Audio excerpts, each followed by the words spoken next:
में बात होगी राहुल को रोकने की कोशिश में फंसी बीजेपी की, उपराष्ट्रपति चुनाव में पलटते खेल की। जानेंगे कैसे अपने ही बयानों में फंसा राष्ट्रपति भवन, ईवीएम पर कैसे बढ़ता जा रहा है संकट। देखेंगे अखिलेश यादव ने एनडीए सरकार पर उठाए क्या सवाल, और बुलेटिन के आखिर में देखेंगे जाने माने कार्टूनिस्ट इरफान की किस खबर पर पड़ी तिरछी नजर। लेकिन दिन भर की तमाम बड़ी खबरों से पहले एक नजर आज की सुर्खियों पर। अमेरिका के राष्ट्रपति डोनाल्ड ट्रंप का बड़ा बयान, कहा लगता है हमने भारत और रूस को चीन के हाथों खो दिया है। भारतीय विदेश मंत्रालय का जवाब, हमारे पास टिप्पणी के लिए कुछ नहीं। असम में चल रही बेदखली अभियान पर भड़के जमीयत उलेमाए हिंद के चीफ महमूद मदीन, कहा असम के सीएम हिमंता बिस्वा शर्मा हर मुसलमान को बता रहे बांग्लादेशी। ब्रिटेन की डिप्टी पीएम एंजेला रेनर ने पद से दिया इस्तीफा, जांच में टैक्स घोटाले का खुलासा होने पर छोड़ा पद। एंजेला रेनर ने स्वीकारी थी 42 लाख के घोटाले की बात। शेयर बाजार में सामान्य कारोबार, 7 अंकों की गिरावट के साथ 80,710 पर बंद हुआ सेंसेक्स, तो 6 अंकों की बढ़त के साथ 24,741 पर बंद हुआ निफ्टी। ये तो थी सुर्खियां, अब बात आज की सबसे बड़ी खबर की। राहुल गांधी की वोटर अधिकार यात्रा का असर बिहार से दिल्ली तक दिखाई दे रहा है और इसे कम करने की कोशिश बीजेपी की तरफ से की भी जा रही है।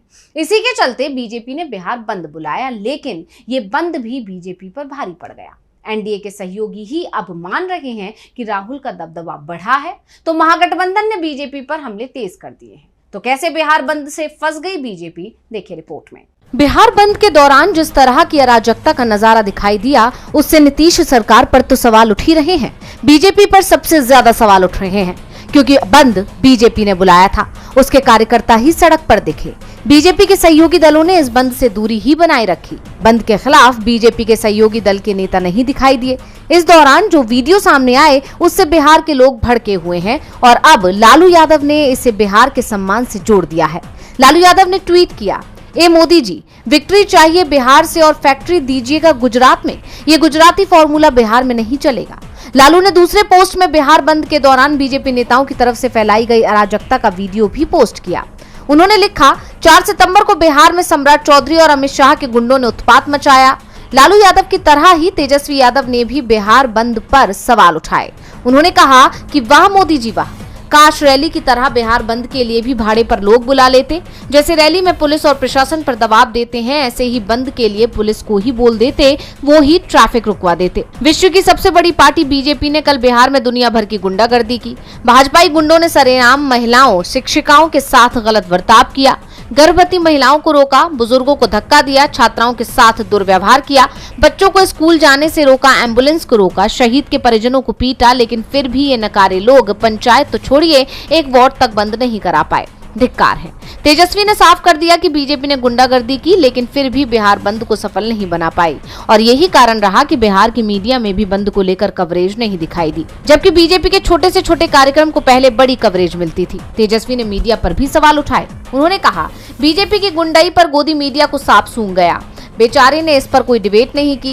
विपक्ष के बंद में कोई छींक भी देता तो इनके स्टूडियो में जातिवादी तूफान आ जाता। इनकी पत्रकारिता पर मोड़ नाचता, लेकिन बेचारे बीजेपी की विफलता से सदमे में हैं। गुजरात के रहने वाले मोदी जी ने वोट की खेती के लिए बिहार बंद में आम बिहारियों को परेशान करने का मस्ती भरा निर्णय ले लिया। शायद अभी उन्हें बढ़िया स्क्रिप्ट के साथ और अधिक टेसू बहाने होंगे। दरअसल बीजेपी ने बिहार बंद बुलाया था राहुल गांधी की वोटर अधिकार यात्रा के माहौल को कम करने के लिए, लेकिन इसका उल्टा असर दिख रहा है। राष्ट्रीय लोक मोर्चा के अध्यक्ष उपेंद्र कुशवाहा, जो एनडीए में शामिल हैं, उन्होंने भी ये बात कबूल की है कि राहुल गांधी की वोटर अधिकार यात्रा का असर पड़ेगा। बिहार विधानसभा चुनाव से पहले बीजेपी की मुसीबतें बढ़ती दिख रही हैं। बीजेपी को बिहार के साथ चिंता उपराष्ट्रपति चुनाव को लेकर भी दिख रही है, क्योंकि 9 सितंबर को उपराष्ट्रपति चुनाव होगा और उस दिन नतीजे भी आ जाएंगे। उपराष्ट्रपति चुनाव को लेकर जो संकेत सामने आ रहे हैं, उसने बीजेपी की नींद उड़ा दी है। बाजी एनडीए के हाथ से फिसल रही है, जिसके बाद बीजेपी ने उद्योगपतियों पर भी दांव खेलना शुरू कर दिया है। तो बी सुदर्शन रेड्डी ने फिर दावा किया है कि वो चुनाव जीत रहे हैं। उपराष्ट्रपति चुनाव में इंडिया गठबंधन के उम्मीदवार बी सुदर्शन रेड्डी ने अपनी जीत का दावा कर सियासी हलकों में हलचल मचा दी है। उन्होंने कहा है कि उन्हें दूसरी पार्टियों के सांसदों का भी समर्थन मिल रहा है और वो इस चुनाव में जीत हासिल करेंगे। रेड्डी ने बताया कि उपराष्ट्रपति पूरे देश का होता है, इसलिए वो सभी पार्टियों से समर्थन मांगेंगे, जिसमें एनडीए के घटक दल भी शामिल हैं। उन्होंने साफ किया कि मैं किसी पार्टी का आदमी नहीं हूं और न ही मेरी इच्छा किसी राजनीतिक पार्टी से जुड़ने की है। उनके इस आत्मविश्वास से भरे बयान ने एनडीए की चिंता बढ़ा दी है। इस बीच एनसीपी एसपी प्रमुख शरद पवार और बिजनेसमैन गौतम अडानी के बीच मुलाकात हुई है। ये हाई प्रोफाइल मीटिंग पवार के आवास सिल्वर ओक पर हुई, जिसे उपराष्ट्रपति चुनाव से जोड़कर देखा जा रहा है। ये मुलाकात ऐसे वक्त पर हुई है जब एनडीए की तरफ से दावा किया जा रहा था कि उनका उम्मीदवार आसानी से जीत पाएगा, क्योंकि आंकड़ों में एनडीए के पास 391 के आंकड़े से 39 वोट ज्यादा हैं, जबकि इंडिया गठबंधन को जीत के लिए 79 और वोटों की जरूरत है। पवार ने इंडिया गठबंधन के उम्मीदवार का समर्थन किया है और हाल ही में महाराष्ट्र के सीएम देवेंद्र फडणवीस की तरफ से पवार से बात की गई थी। राधाकृष्णन के लिए समर्थन मांगा था, जिसे शरद पवार ने ठुकरा दिया था, जिसके बाद ये साफ हो गया कि बीजेपी को राधाकृष्णन की जीत पर संदेह हो रहा है और इसलिए मोदी सरकार ने गौतम अडानी को पवार के पास भेजा है, जिससे पवार थोड़े नर्म पड़ जाएं। अब इस मुलाकात का असर 9 सितंबर को आने वाले नतीजों पर पड़ता है या नहीं, ये देखना होगा। कुल मिलाकर सुदर्शन रेड्डी की जीत के दावे और पवार अडानी की मुलाकात ने उपराष्ट्रपति चुनाव को और भी दिलचस्प बना दिया है। बी सुदर्शन रेड्डी की मजबूती ने बीजेपी की नींद उड़ा रखी है। चुनाव बेहद कांटे का हो गया है। जीत के दावे दोनों तरफ से हो रहे हैं। वैसे एक सवाल जगदीप धनखड़ को लेकर भी हो रहा है कि आखिर उन्होंने इस्तीफा क्यों दिया। जब आरटीआई के जरिए राष्ट्रपति भवन से यह सवाल किया गया कि क्या धनखड़ 21 जुलाई को राष्ट्रपति भवन आए थे, तो 2 अलग अलग जवाब मिले हैं, जिससे धनखड़ के इस्तीफे का रहस्य और गहरा गया है। तो क्या है पूरा मामला, देखिए रिपोर्ट। पूर्व उपराष्ट्रपति जगदीप धनखड़ के इस्तीफे को लेकर राष्ट्रपति भवन से मिली अलग अलग जानकारियों ने सियासी गलियारों में हलचल मचा दी है। आरटीआई कार्यकर्ता अजय बोस के दायर एक ही सवाल पर मिले 2 विरोधाभासी जवाबों ने कई सवाल खड़े कर दिए हैं। दरअसल राष्ट्रपति भवन से सवाल पूछा गया था कि क्या इस्तीफा देने के लिए धनखड़ ने राष्ट्रपति द्रौपदी मुर्मू से मुलाकात की थी। पहला जवाब जो 20 अगस्त को आया था, उसमें कहा गया था कि राष्ट्रपति भवन के पास इस बात की कोई जानकारी नहीं है कि तत्कालीन उपराष्ट्रपति जगदीप धनखड़ ने राष्ट्रपति से मुलाकात कर अपना इस्तीफा सौंपा था।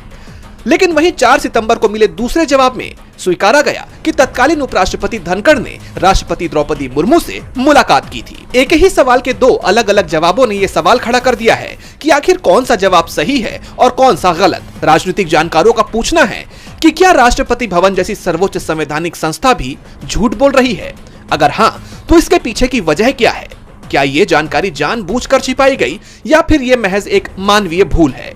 एक ही सवाल के 2 अलग अलग जवाब आना न सिर्फ राष्ट्रपति भवन की कार्यप्रणाली पर संदेह पैदा करता है, बल्कि संवैधानिक संस्थाओं पर लोगों के भरोसे को भी कम करता है। अब देखना होगा कि राष्ट्रपति भवन या सरकार की तरफ से इस पर कोई सफाई सामने आती है या नहीं। धनखड़ ने इस्तीफा क्यों दिया, ये सिर्फ 3 लोग जानते हैं, पीएम मोदी, गृह मंत्री अमित शाह और तीसरे खुद जगदीप धनखड़, और तीनों ने ही चुप्पी साध रखी है। ऐसे में धनखड़ के इस्तीफे पर सवाल बने हुए हैं, तो सवाल ईवीएम पर भी बने हुए हैं।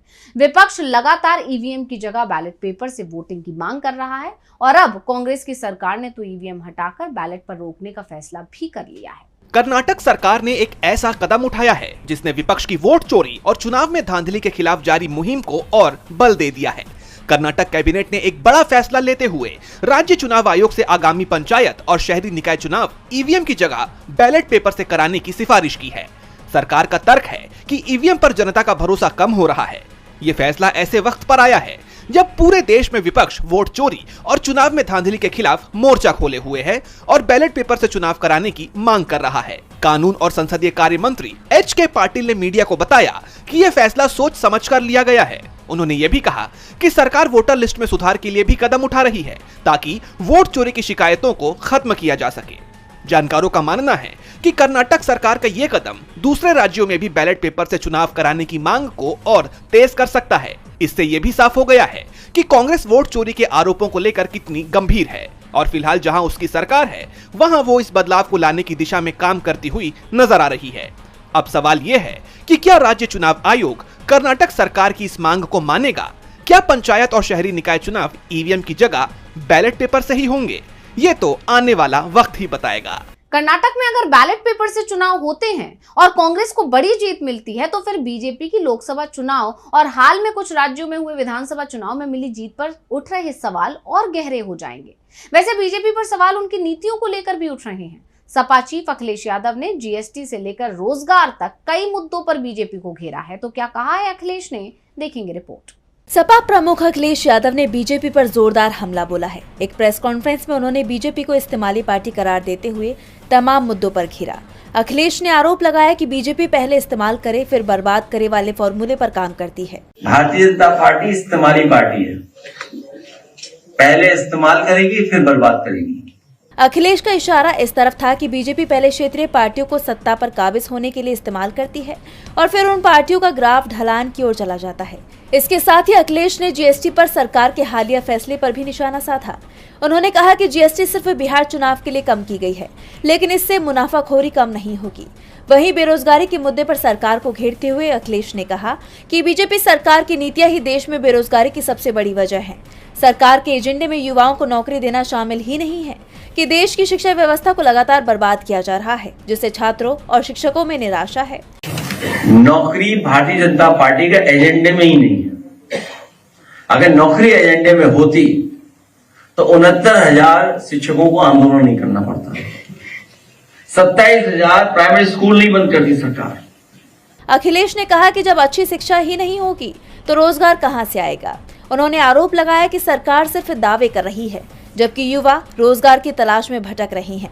अखिलेश यादव के इन हमलों से यूपी से लेकर दिल्ली तक का सियासी पारा हाई हो गया है। अखिलेश के इन बयानों को सीधे पंचायत चुनाव की तैयारी से जोड़कर देखा जा रहा है। अब इन तमाम आरोपों का सपा को क्या फायदा होता भी है या नहीं, ये तो देखने वाली बात है। अखिलेश ने बीजेपी सरकार की नीतियों पर सवाल उठाए तो वहीं सवाल महाराष्ट्र सरकार पर भी उठ रहे हैं। महाराष्ट्र की महायुति यानी एनडीए की सरकार में टकराव तेज होता दिख रहा है। अजीत पवार अपने नेताओं के समर्थन में एक महिला पुलिस अधिकारी को धमका रहे थे, लेकिन फडणवीस ने तुरंत ही एनसीपी के नेताओं पर कार्रवाई के आदेश जारी कर दिए, जिससे एनसीपी और बीजेपी का टकराव सामने आ गया है। तो क्या है पूरा मामला, देखेंगे रिपोर्ट। महाराष्ट्र में एनडीए पर संकट गहराता दिखाई दे रहा है। उप मुख्यमंत्री अजीत पवार और सीएम फडणवीस आमने सामने आ गए हैं और इस बार वजह है एक महिला आईपीएस अधिकारी अंजलि कृष्णा। अजीत पवार को महिला अधिकारी को धमकी देना भारी पड़ गया है। सीएम फडणवीस को अजीत पवार का महिला अधिकारी डीएसपी अंजलि कृष्णा से बहस करना पसंद नहीं आया, जिसके बाद सीएम ने अजीत गुट की एनसीपी के नेताओं पर बड़ा एक्शन ले लिया। स्थानीय कुरवाड़ी थाने में अजीत गुट की एनसीपी के कई नेताओं के खिलाफ अवैध खनन के आरोप में मामला दर्ज किया गया है। बताया जा रहा है कि इस मामले में एनसीपी के दर्जन भर नेताओं पर एफआईआर दर्ज की गई है। कहा यह भी जा रहा है कि ये एफआईआर सीएम के आदेश पर ही की गई है।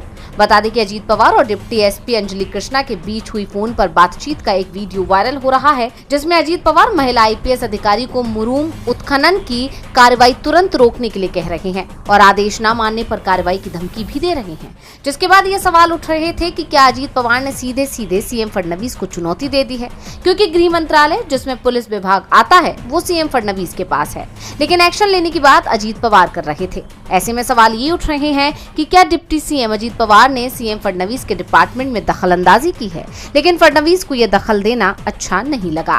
महाराष्ट्र महायुति में घमासान मचा हुआ है, जिसने बीजेपी की चिंता को बढ़ा दिया है। तो वंचित बहुजन समाज के मुद्दे पर भी बीजेपी मुश्किल में दिखाई दे रही है। कांग्रेस ने इसे लेकर मोदी सरकार पर तीखा हमला किया, देखेंगे रिपोर्ट में। मोदी सरकार की नीतियों पर तो विपक्ष पहले से ही सवाल उठा रहा है, खास तौर पर जिस तरह से आरक्षण को लेकर सरकार की नीति दिखाई दे रही है।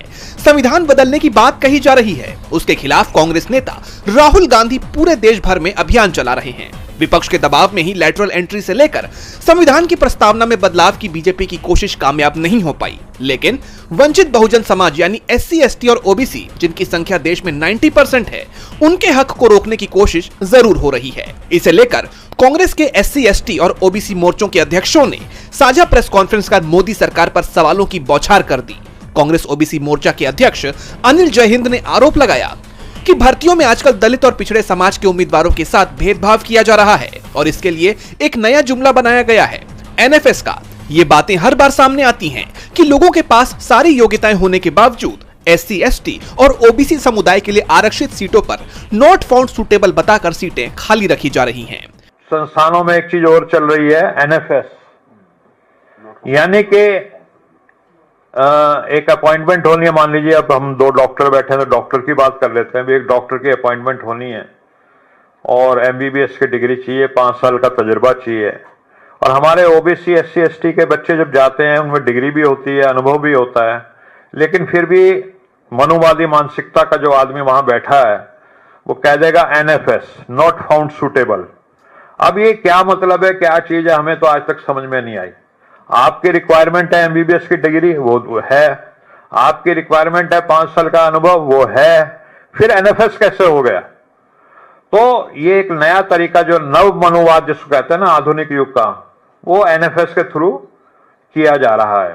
कांग्रेस नेताओं ने कहा कि शिक्षा और अवसरों में न्याय के बिना सामाजिक न्याय अधूरा है, इसलिए हमारी मांग है कि निजी सेक्टर के शैक्षणिक संस्थानों में भी आरक्षण लागू हो। और बुलेटिन के आखिर में देखेंगे जाने माने कार्टूनिस्ट इरफान की किस खबर पर पड़ी तिरछी नजर।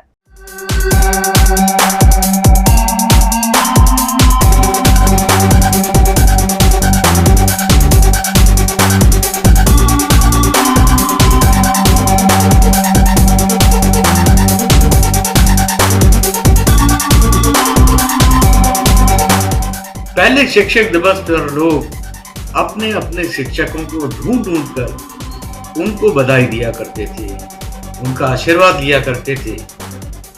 लेकिन अब तो और चीजों की तरह से शिक्षक भी घर पर उपलब्ध हैं, यानी कि लोगों के हाथों में वो हमेशा ही मौजूद रहते हैं। जी हाँ, मैं बात कर रहा हूँ उन शिक्षकों की जिनका नाम अब है गूगल, व्हाट्सएप और अब एक नया नाम ग्रोक भी उसमें जुड़ गया है। तो हमारी तरफ से भी नए जमाने के इन टीचर्स को टीचर्स डे की शुभकामनाएं। आज सोशल मीडिया से लेकर आपके चलते फिरते जीवन में भी पत्रकारिता के बुरे दौर की चर्चा होती है, क्योंकि जिन लोगों पर सूचना देने की जिम्मेदारी है वो आपके लिए नहीं बल्कि कॉरपोरेट और सरकारों को फायदा पहुंचाने में लग गए हैं। विज्ञापन मॉडल को खारिज कर आप इस बीमारी को दूर कर सकते हैं और अपने नारे को बुलंद कीजिए। मेरे खर्च पर आजाद है खबरें।